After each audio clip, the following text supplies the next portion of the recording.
আলাইকুম রহমতুল্লাহ। 21 তারিখ ঈদ গেল প্রথম, দ্বিতীয়টা হলো আপনার 22, তৃতীয়টা হলো 23। তা আলহামদুলিল্লাহ রোজা রাখতে রাখতে ঈদ চলে আসলো, ঈদও চলে যাচ্ছে। সবাই সুন্দরভাবে ঈদ উদযাপন করেছেন এবং সুন্দর মতন ঈদের জামাত নামাজ পড়েছেন। সবাই ছেলে মেয়ে নিয়ে বউ বাচ্চা নিয়ে ঘুরে ফিরেছেন। আলহামদুলিল্লাহ, দোয়া করি সবাই যেন এইভাবে সারা জীবন যেন আপনারা চলতে পারেন, বন্ধুবান্ধব আত্মীয় স্বজন ভাই বোনেদের নিয়ে চলাফেরা করতে পারেন। একটা জিনিস মনে করবেন, স্বামী স্ত্রী যারা আছে মধুর বন্ধরে থাকবেন।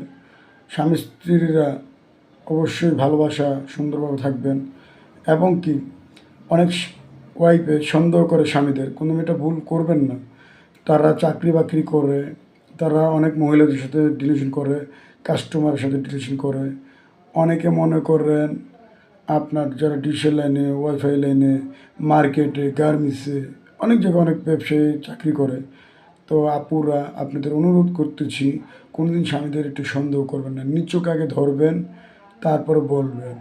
সবাই কোনো ম্যাক না, আর সবাই কোনো ভালোবাসার প্রতীক না। যারা ভালোবেসে বিয়ে করেছে তারই জন্য জীবন দিতে পারবে, তারই জন্যই কান্দন আসবে, তারই জন্যই ভালোবাসা থাকবে।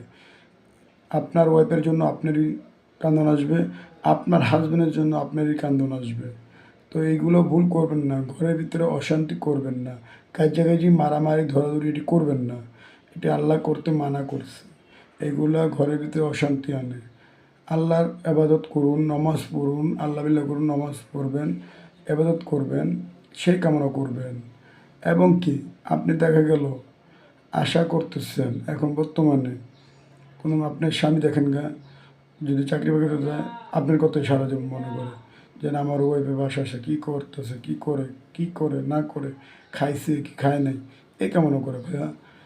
মা বাবারাও দোয়া করে যে আমার ছেলেটারা কোথায় আছে না আছে। আপনার মা মারা গেছে, কোনো দেখেন আপনার ছায়াবিন্দু হইয়া আপনার পাশে আছে। আমার ভিডিওটা যদি ভালো লেগে থাকে অবশ্যই লাইক ও কমেন্ট শেয়ার করবেন। আসসালামু আলাইকুম রহমতুল্লাহ বরকাতুহু। আর পাঁচ ওয়াক্ত সবাই নামাজ পড়বেন, সবাইকে নামাজে দাওয়াত দিবেন।